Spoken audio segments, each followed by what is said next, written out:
Shalom B-Generation, selamat pagi. Sekarang kita akan memulai ibadah kita pada pagi hari ini. Sebelumnya mari kita bersatu di dalam doa. Tuhan Yesus, terima kasih Tuhan, Kau masih memberi kami kesempatan untuk dapat beribadah walaupun secara online dari rumah kami masing-masing Tuhan. Tapi kami percaya firman-Mu ini dapat menjadi suatu kekuatan bagi kami untuk dapat melewati masa pandemi ini ya Tuhan. Terima kasih Tuhan, semoga apa yang difirmankan pada pagi hari ini juga dapat kami lakukan dalam kehidupan kami sehari-hari. Terima kasih Tuhan, dalam nama-Mu kami berdoa. Amin.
Shalom teman-teman dari GIA Kopo Permai. Saya senang sekali bisa bertemu dengan teman-teman kembali. Saya percaya setiap kita adalah orang-orang muda yang selalu menemukan alasan untuk bersuka cita, bersemangat, dan melayani Tuhan. Karena Alkitab berkata, siap sedialah baik atau tidak baik waktunya. Jadi saya percaya sampai hari ini di masa pandemik, entah apa yang terjadi dalam kehidupan teman-teman, entah apa yang terjadi dalam keluarga teman-teman, saya tidak tahu, tapi Tuhan tahu. Namun saya juga percaya setiap kita masih menemukan kekuatan, semangat, passion untuk menyadari bahwa Tuhan masih punya rencana atas kita. Bahwa apa yang Tuhan rencanakan tidak dapat digagalkan oleh apapun juga. Memang di masa pandemik ini saya mendapati ada orang-orang yang kesulitan untuk membayar biaya sekolah, biaya kuliah, bahkan ada teman-teman saya yang mengalami PHK. Jadi memang ini masa yang tidak mudah, namun Tuhan selalu punya rencana atas kita. Kalau kita belajar dari kisah Yusuf, kita tahu bahwa Yusuf itu sempat jadi orang kepercayaan. Tapi dia difitnah dan akhirnya dia kehilangan pekerjaannya, kehilangan harga dirinya, dan masuk ke penjara. Tapi kita semua tahu bahwa Yusuf pada akhirnya dibela Tuhan, dipromosi Tuhan menjadi seorang Perdana Menteri, orang kedua dalam pemerintahan Mesir. Kita pun percaya bahwa apapun yang terjadi kepada kita, ya mungkin gak seburuk Yusuf. Tapi Tuhan juga masih punya rencana yang mau Dia genapi atas kita. Tema hari ini adalah cabin fever. Ya, cabin fever. Apa itu cabin fever? Dalam istilah psikologi, cabin fever adalah sebuah kondisi atau keadaan di mana seseorang merasa stres, jenuh oleh karena berada di satu ruangan dalam waktu yang cukup lama. Sehingga ada istilah cabin fever, demam di kabin atau di sebuah ruangan. Nah, di masa pandemik seperti ini saya percaya ada banyak orang yang mungkin mengalami cabin fever, di mana mereka menjadi merasa stres, jenuh, bete dengan kondisi sekeliling, tempat di mana mereka tinggal. Oleh karena cukup lama kita harus tinggal di rumah dan tidak dapat berinteraksi dengan teman-teman yang lain sebagaimana biasanya. Nah teman-teman, sebenarnya ada beberapa hal yang terjadi ketika cabin fever itu dialami oleh seseorang. Orang itu bisa menjadi sulit berkonsentrasi, orang itu menjadi tidak punya jadwal tidur yang teratur, mau bangun tidur pun sepertinya sulit, lalu mudah marah, putus asa, dan lain sebagainya. Apakah ada di antara teman-teman yang mudah marah hari-hari ini? Ya, atau mudah putus asa hari-hari ini? Atau adakah mungkin di antara teman-teman yang mau bangun tidur tuh kayaknya susah? Atau kita dihantui oleh satu perasaan anxiety, kecemasan yang berlebihan. Saya ingin pada hari ini di tengah-tengah masa kejenuhan, masa tertekan, atau keletihan jiwa yang kita rasa, kita bisa menemukan jalan keluarnya dalam Tuhan Yesus. Kenapa? Karena kalau kita mau belajar dari Yesus, kita akan makin paham bahwa Allah adalah pribadi yang paling mengerti kita daripada siapapun. Nah, teman-teman, saya ingin ajak teman-teman kita baca Yohanes 4. Dari ayatnya yang pertama sampai ayatnya yang ke-11. Ya, jadi disimak baik-baik karena saya akan menjelaskan sementara Alkitab ini saya baca. Yohanes 4 ayat 1 berkata, ketika Tuhan Yesus mengetahui bahwa orang-orang Farisi telah mendengar bahwa ia memperoleh dan membaptis murid lebih banyak daripada Yohanes. Meskipun Yesus sendiri tidak membaptis melainkan murid-muridnya, ia pun meninggalkan Yudea dan kembali lagi ke Galilea. Ia harus melintasi daerah Samaria. Sampai di sini dulu teman-teman. Jadi Yesus ini mengalami satu perjalanan pelayanan yang sangat tidak nyaman bagi dia. Yang membuat tidak nyaman bukan fasilitas pelayanan, oleh karena Yesus sudah biasa dengan segala kekurangan. Dia adalah pribadi yang paling bisa mencukupkan diri dalam segala keadaan. Namun yang tidak membuat dia tidak nyaman adalah orang Farisi, ahli Taurat, dan orang-orang yang selalu mencari-cari kesalahan dia. Nah, coba teman-teman bayangin kalau kita di kelas, di sekolah, tempat kuliah, tempat kerja, ada orang-orang yang selalu ingin mencari kesalahan atau kekurangan atau kelemahan kita. Nah, orang kayak gitu ngeselin banget. Nah, Yesus juga mengalami momen yang sama, tapi bukan cuma ngeselin. Orang-orang ini berikhtiar untuk membunuh dia. Jadi ketika orang Farisi mendengar Yesus membaptis dan menjadikan murid lebih banyak dari Yohanes, maka Yesus memilih untuk pergi, meninggalkan mereka lebih dulu, supaya mereka nggak bikin kacau pelayanan dan perjalanan yang sedang coba dia lalui. Alkitab berkata bahwa dia harus pergi melintasi daerah Samaria. Lanjut, maka sampailah ia ke sebuah kota di Samaria yang bernama Sikhar, dekat tanah yang diberikan Yakub dahulu kepada anaknya Yusuf. Di situ terdapat sumur Yakub. Yesus sangat letih oleh perjalanan. Karena itu ia duduk di pinggir sumur itu hari kira-kira pukul 12. Sampai di sini dulu. Alkitab berkata Yesus sangat letih oleh perjalanan. Teman-teman pernah nggak ngebayangin kalau Tuhan kita yang luar biasa itu, Allah yang dahsyat itu, yang membuat banyak mujizat, yang melakukan hal-hal hebat, bisa rasa letih dalam perjalanannya. Nah, keletihan ini bukan cuma secara fisik, tapi secara jiwa. Kok bisa Yesus jiwanya pun merasa letih? Karena kalau kita lihat peristiwa di Taman Getsemani, Yesus bahkan berkata, jiwaku seperti mau mati. Jadi ini baru letih, capek jiwanya. Oleh karena tekanan, pressure dari banyak orang di sekeliling, pengharapan dari orang-orang yang mengikut dia, yang ingin dia jadi raja, ya, ekspektasi dari orang-orang sekelilingnya yang ingin dia lebih daripada sekedar menjadi Tuhan. Mereka ingin dia Yesus menjadi seorang revolusioner, pemberontak pemerintahan Romawi. Jadi Yesus merasa letih jiwanya dan tubuhnya merasa letih karena perjalanan. Lalu Yesus dikatakan di situ menemukan sebuah sumur. Dia menemukan sebuah sumur, dan sumur adalah simbol dari tempat di mana ada air untuk memberi kesegaran. Teman-teman, nggak ada salahnya untuk menjadi lelah, jenuh, letih, dan nggak dosa kok kalau kita jenuh. Nggak dosa kalau kita merasa bosan. Bahkan bosan melayani Tuhan pun nggak dosa. Karena ada yang namanya kebosanan temporary, kebosanan yang sederhana, singkat, dan ada kebosanan yang sifatnya jangka panjang. Yang kita harus waspadai adalah kalau kejenuhan yang kita alami itu berjangka panjang. Kalau kebosanan yang kita alami itu jangkanya panjang. Kalau keletihan jiwa yang kita alami itu untuk jangka panjang, bisa 3 bulan, 5 bulan, setahun, itu bahaya. Oleh karena itu akan merusak hidup kita, jiwa kita, dan mengganggu apapun yang kita lakukan. Tapi Yesus merasa letih. Dan sebagai manusia itu adalah satu hal yang wajar.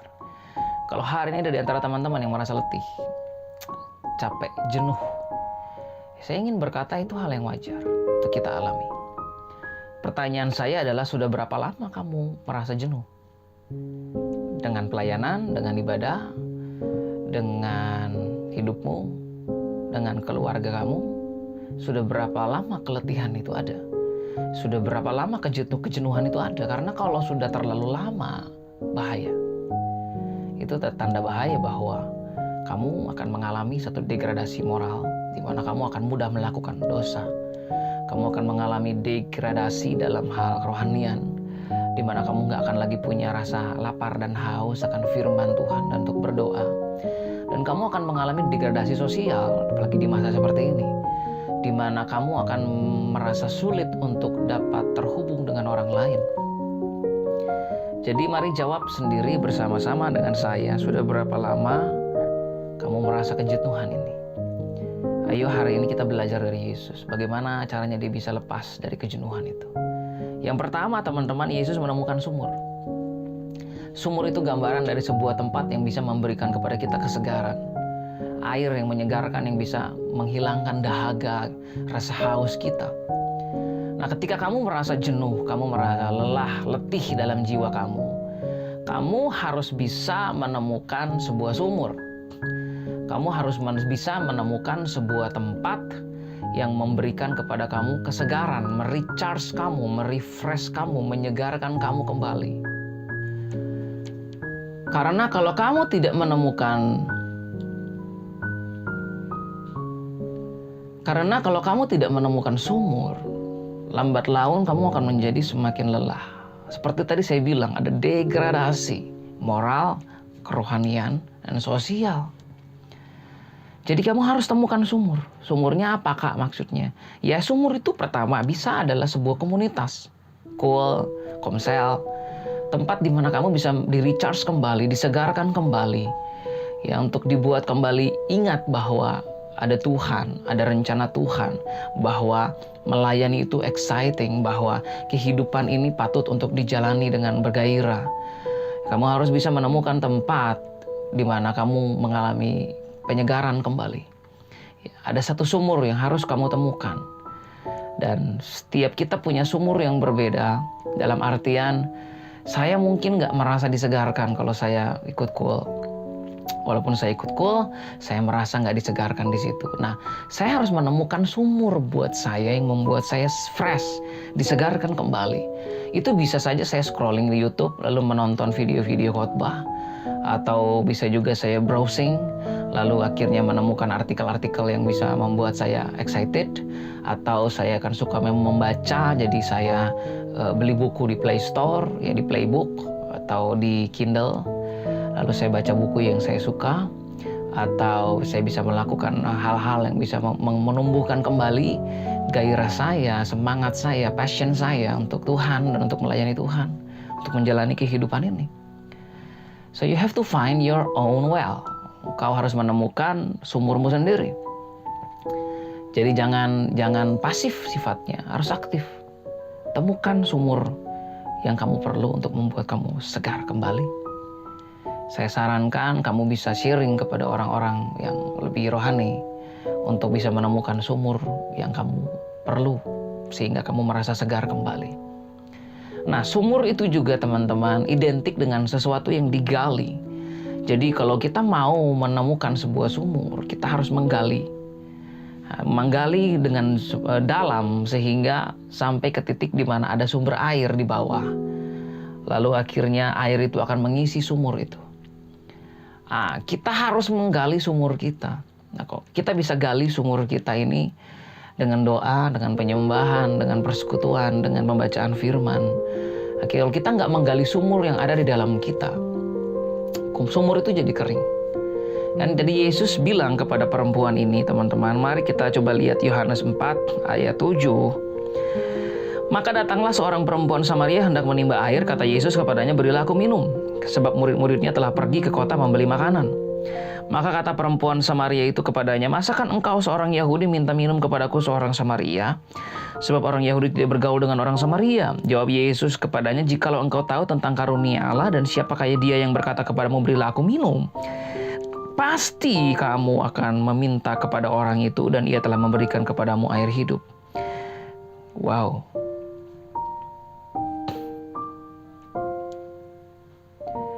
Yesus saja minta air sama seorang perempuan. Dia haus. Ada kalanya dalam hidup ini Tuhan izinkan kita untuk minta tolong sama orang lain. Ada kalanya dalam hidup ini Tuhan izinkan kita untuk merendahkan hati kita dan minta bantuan sama orang lain. Help me. Saya kok lagi rasanya letih, saya kok rasanya gak bergairah, saya kok rasanya gak semangat ya. Saya kok rasanya capek, jenuh, apa yang harus saya lakukan ya? Nah, mungkin orang ini akan dipakai Tuhan untuk memberikan kepada kita jalan menuju sumur yang kita perlu. Memberikan air yang kita perlu untuk kita bisa disegarkan kembali. Teman-teman, gali sumurmu. Kamu harus gali sumurmu sendiri. Gali sumur itu lewat pujian, penyembahan, doa, pembacaan firman, lewat membaca buku-buku rohani. Gali sumur itu lewat persekutuan dengan teman-teman yang lain. Gali sumur itu lewat pelayanan. Aktifkan kembali karunia-karunia yang ada pada diri kamu. Gali sumur dalam diri kamu sehingga ada air kembali yang menguasai seluruh hidup kamu. Tidak kebetulan kalau mayoritas tubuh manusia itu isinya air. Karena air bicara tentang kehidupan. So if you want to be alive, refreshed, kamu harus menemukan orang yang punya air itu. atau kamu harus menggali sumur itu dari dalam diri kamu. Yesus ketika dia merasa letih, dia menemukan sebuah sumur. Dan dia meminta air kepada seorang perempuan Samaria. Hari ini, kalau kamu merasa jenuh, cabin fever, ya, satu demam ruangan karena kelamaan tidak terkoneksi dengan apapun, kamu mungkin perlu untuk mencari seseorang, menemukan seseorang yang bisa memberikan air yang segar buat kamu. Dan saya bahkan berdoa agar firman Tuhan ini bisa menyegarkan engkau, bisa menguatkan engkau, bisa membuat kamu kembali excited untuk menjalani hidupmu, dan bisa membuat kamu memahami, menyadari bahwa ada sesuatu yang bisa membuat kamu semangat di tengah-tengah masa pandemik seperti ini. Saya mau cerita tentang kisah saya, kenapa saya pikir kejenuhan itu bahaya.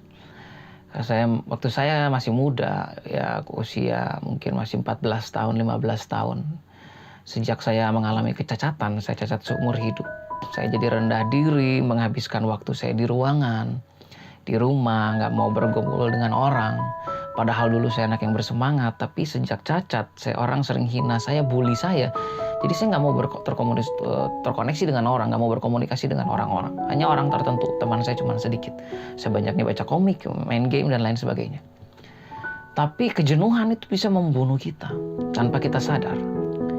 Sampai satu titik saya merasa bosan dengan kehidupan saya. Dan manusia itu kalau tidak bersosialisasi, lambat laun dia akan menjadi seorang manusia yang nggak seimbang hidupnya. Jadi saya ingat pernah mencoba untuk bunuh diri beberapa kali. Ya mulai dari karena ada yang membuli, mengejek ketika di sekolah. Mulai karena nggak lagi merasa ada yang memperhatikan dan nggak peduli sama saya. Mulai karena merasa jenuh dengan kehidupan ini dan kayaknya ini hidup kok nggak worth it banget buat dijalanin. Dan saya mencoba bunuh diri beberapa kali. Salah satunya di sebuah hotel di Bandung. Saya mencoba lompat dari lantai 15. Tapi tiba-tiba saya dengar Tuhan bicara, panggil nama saya 2 kali. Dan saya mengurungkan niat saya untuk bunuh diri saat itu. 1 minggu kemudian saya ikut retreat 1.000 orang. Dan saya menerima Yesus sebagai Tuhan dan Juru Selamat. So kejenuhan untuk waktu yang singkat, it's okay. Itu biasa aja. Tapi kejenuhan untuk waktu yang lama, itu bahaya. You have to find someone. Kamu harus temukan seseorang, atau setidaknya kamu harus menemukan jalan di dalam Tuhan untuk menggali sumur dalam diri kamu yang membuat kamu menemukan kembali gairah semangat kamu untuk menjalani hidup, melayani Tuhan. Amin. So, ayo bersemangat dalam Tuhan. Mari kita gali sumur kita. Mari kita gali sumur dalam diri kita. Lewat doa, pujian, penyembahan, perenungan firman Tuhan. Yang kedua, teman-teman, Yesus menemukan seorang perempuan. Tidak hanya karena dia minta air ke perempuan itu, tapi ya yang dia layani. Ya, Yesus melayani perempuan ini, kita sudah tahu ceritanya kan? Kalau tidak, nanti teman-teman baca Yohanes 4. Yesus melayani perempuan ini dan pada akhirnya perempuan ini menemukan keselamatannya. Dipulihkan gambar dirinya. Karena perempuan ini sebenarnya seorang yang suka berpindah-pindah pria, jadi seorang pezina, tapi dia menemukan kehidupan baru dalam Yesus. Di tengah-tengah keletihan yang Yesus alami, di tengah-tengah kelelahan yang dia rasa secara jiwa, secara fisik, dia tetap melayani. Dia mampu menemukan seseorang untuk dia layani. Teman-teman, percaya atau tidak, tapi melayani orang lain itu seringkali memberikan kepada kita satu energi yang baru. Karena Alkitab berkata kalau kamu menabur, kamu menuai. Ya, every time you give, you receive. Setiap kali kita mengeluarkan energi kita untuk mendoakan orang lain, melayani orang lain, kita memperoleh energi itu kembali. Allah mencas dan mengisi kita kembali. Jadi di masa pandemik ini, kalau kamu merasa jenuh, ayo temukan orang-orang, komunitas yang dapat kamu layani. Nah, bisa kamu melakukan pelayanan kamu lewat Instagram, lewat konten-konten yang kamu buat, lewat Facebook, atau sekarang udah banyak aplikasi-aplikasi yang lain untuk kamu gunakan, sehingga kamu dapat melayani orang lain. Kamu bisa buka live Instagram, ya nggak usah pedulikan berapa yang nontonnya dulu. At least kamu punya platform untuk bisa menyampaikan isi hati Tuhan. At least kamu punya platform untuk bisa sharing, bisa terbuka terhadap orang. Ya entah orang mau nonton enggak, nge-like atau enggak, ya itu gimana nanti. Tapi kalau kamu bisa temukan alasan untuk melayani orang lain, ya terlebih dari segalanya melayani Tuhan, kamu akan mulai mengatasi kejenuhan itu. Kalau gereja teman-teman mungkin belum kembali beribadah secara offline, ya temukan kembali alasan, kesempatan, peluang untuk melayani Tuhan. Kalau gerejamu sudah mulai kembali beribadah offline, temukan hal-hal yang dapat kamu lakukan untuk terlibat dalam pelayanan. Berikan ide-ide kreatif yang bisa kamu berikan di masa pandemik seperti ini. Oleh karena ada banyak hal yang menghalangi kita untuk bisa seperti dulu, kamu bisa punya ide-ide brilian tentang ini ibadah harus digimanain ya supaya seru. Ini ibadah harus digimanain ya supaya menarik. Ini ibadah harus digimanain supaya kita nggak bosen ya. Supaya sekalipun ada social distancing dan lain sebagainya, kita tetap bisa excited dan enjoy dalam pelayanan, dalam ibadah kita. Jadi teman-teman, Yesus di masa dia lelah, jenuh, mungkin capek jiwanya, dia menemukan seseorang untuk dia layani dan orang itu hidupnya berubah. Mungkin di masa seperti ini justru Tuhan mau pakai kamu. Karena di masa seperti ini saya dapetin loh teman-teman, ada banyak orang yang dulunya mungkin gak terlalu dikenal, gak terlalu dianggap, tapi lewat media sosial dia mampu membuat konten-konten yang bagus. Ya, video-video, konten-konten yang dia buat memberkati orang. Ya, so we have to be creative di masa-masa ini. Karena kejenuhan itu bisa membunuh daya kreativitas kita. Tapi kalau kita bisa kreatif, berpikir kreatif, minta kreativitas dari Tuhan, kita bisa mengatasi kejenuhan ini dengan cepat dan bisa get up back ya, kepada track yang kita sudah seharusnya kita lewati, kita jalanin. Amin. So teman-teman, sudahkah kamu di masa pandemik ini tetap bergairah melayani Tuhan? Apapun yang kamu sedang alamin lalui hari ini, apakah kamu masih tetap mengalami kejenuhan? Bahkan ketika kamu sedang melayani Tuhan, kamu merasa kejenuhan. Kalau ya, minta kreativitas dari Tuhan. Saya rasa ini masa paling tepat di masa pandemik for us to be more creative dalam apapun juga. Wow, itu akan luar biasa. Ya, saya di gereja saya dalam satu ibadah minggu, kan kita masih ibadah online. Jadi kita buat satu pujian penyembahan yang unik di mana orang-orang direkam di kamarnya sendiri, di rumahnya sendiri, lalu disatukan dan akhirnya mereka nyanyi bersama-sama memimpin penyembahan. Nah, itu juga kreatif itu juga sesuatu yang unik. Jadi temukan sesuatu yang bisa membuat kamu memiliki daya kreativitas.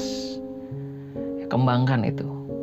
Yesus ketika dia merasa letih jiwanya, fisiknya, dia menemukan seseorang untuk dia layani. Jangan lari dari pelayanan, jangan abaikan pelayanan. Justru pelayanan bisa membuat kita menemukan kembali passion dan gairah kita dalam hidup ini. Toh memang kita dipanggil untuk melayani Tuhan. Jadi kalau kita dipanggil untuk melayani Tuhan dan kita mengabaikan panggilan itu, kita justru akan semakin terbelenggu dengan kejenuhan dan kelelahan dalam hidup kita. Amin. Saya ingin bacakan lagi satu ayat firman Tuhan, teman-teman. Dalam Yohanes 21 ayat 2. Di situ dikatakan, di pantai itu berkumpul Simon Petrus, Thomas yang disebut Didimus, Nathanael dari Kana yang di Galilea, anak-anak Zebedeus dan 2 orang muridnya yang lain. Nah, Yohanes 21 ayat 3. Kata Simon Petrus kepada mereka, aku pergi menangkap ikan. Kata mereka kepadanya, kami pergi juga dengan engkau. Mereka berangkat lalu naik ke perahu, tapi malam itu mereka tidak menangkap apa-apa. Ketika hari mulai siang, Yesus berdiri di pantai. Akan tetapi murid-murid itu tidak tahu bahwa itu adalah Yesus. Kata Yesus kepada mereka, hai anak-anak, adakah kamu mempunyai lauk pauk? Jawab mereka, tidak ada. Maka kata Yesus kepada mereka, tebarkanlah jalamu di sebelah kanan perahu, maka kamu akan memperoleh. Lalu mereka menebarkannya dan mereka tidak dapat menariknya lagi karena banyaknya ikan yang mereka dapat. Maka murid yang dikasihi Yesus, ya ini Yohanes, berkata kepada Petrus, itu Tuhan. Ketika Petrus mendengar bahwa itu adalah Tuhan, maka ia mengenakan pakaiannya sebab ia tidak berpakaian lalu terjun ke dalam danau. Ya kalau kita baca terus ceritanya, Yesus makan dengan mereka, lalu Yesus tanya kepada Petrus, Petrus, apakah engkau mengasihi aku? Iya Tuhan, engkau tahu aku mengasihi engkau. Gembalakan domba-dombaku. Yesus tanya 3 kali. Sampai Petrus akhirnya nangis dan berkata, Tuhan engkau tahu segala sesuatu. Engkau tahu bahwa aku mengasihi engkau. Yesus bilang, gembalakan domba-dombaku. Teman-teman, dari kisah ini kita belajar, murid-murid itu bingung oleh karena sejak Yesus mati, mereka kehilangan apa yang biasa mereka lakukan. Mereka biasanya pelayanan dengan Yesus, punya kegiatan, punya kesibukan, and then suddenly semua itu hilang. Ya, kalau pakai bahasa saya pada saat itu Jesus Ministry atau Jesus Community shutdown. Karena nggak ada yang bisa mereka lakukan. Nggak ada pelayanan yang bisa mereka lakukan. Semua bingung, semua stres, tertekan, takut. Sehingga Petrus bilang kepada murid-murid yang lain, mancing aja. Jenuh, capek, nggak tahu mau ngapain. Tapi ketika mereka sedang mancing, Tuhan menampakkan diri. Yang saya suka, Tuhan nggak bilang begini, lo ngapain? Lagi pada ngapain, kok nggak pelayanan? Malah pada mancing? Enggak. Tuhan nggak datang dengan penghakiman. Dia tahu bahwa murid-muridnya bisa saja merasa jenuh, merasa lelah. Dia tahu murid-murid sedang merasa bingung dan tertekan.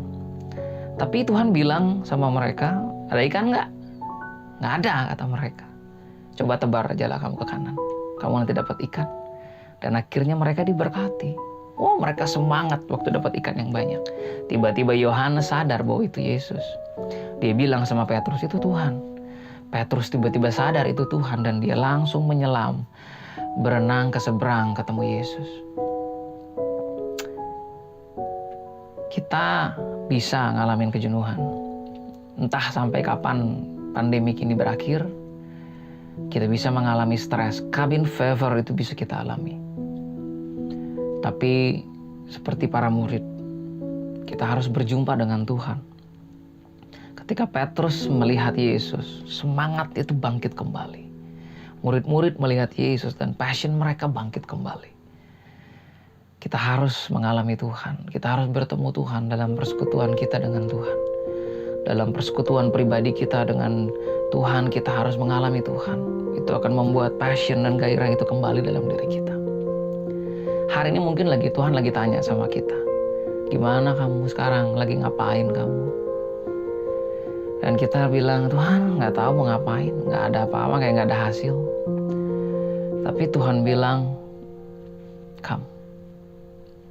Apakah engkau mengasihi aku? Ya, pelayanan lagi. Gembalakan domba-dombaku. Teman-teman, kalau hari ini di antara kita yang sedang mengalami kejenuhan, keletihan jiwa, cabin fever, saya punya pesan buat teman-teman semua. Yang pertama, temukan sumur. Sumur itu memberi kamu kesegaran. Sumur itu bisa komunitas, bisa persekutuan, komsel seperti itu, atau sumur itu bisa buku. Sebuah buku rohani, sebuah artikel, sebuah konten-konten rohani di YouTube. Sumur itu bisa hal-hal yang membuat kamu kembali bergairah. Karena kamu menemukan air yang membuat kamu segar, jiwamu segar. Yang kedua, kamu mungkin perlu minta bantuan sama orang lain. Minta air sama orang lain. Dan itu nggak salah, itu nggak memalukan. Sometimes we need someone to help us. Yang ketiga, kamu harus ketemu Tuhan secara pribadi. Maka di tengah-tengah kejenuhan yang kamu alami, tekanan yang kamu alami, keletihan jiwa, kamu akan menemukan kembali semangat dan gairah untuk melayani Tuhan.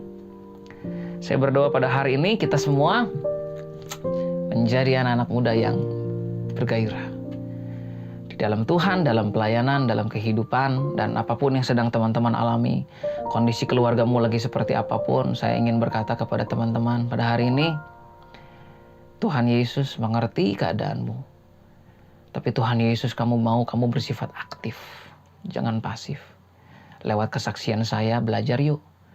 Kejenuhan kalau sangat lama, it can kill you. Itu bisa membunuh kamu, membunuh daya kreativitas, membunuh mimpi dan harapan. Jadi yuk, get up. Kita sama-sama kembali semangat dalam hidup ini, dalam melayani Tuhan. Terima kasih untuk kesempatan yang sudah diberikan berbagi sama teman-teman. Saya harap satu waktu kita bisa bertemu kembali muka dengan muka. Tetap semangat, Tuhan Yesus memberkati. Mari rekan-rekan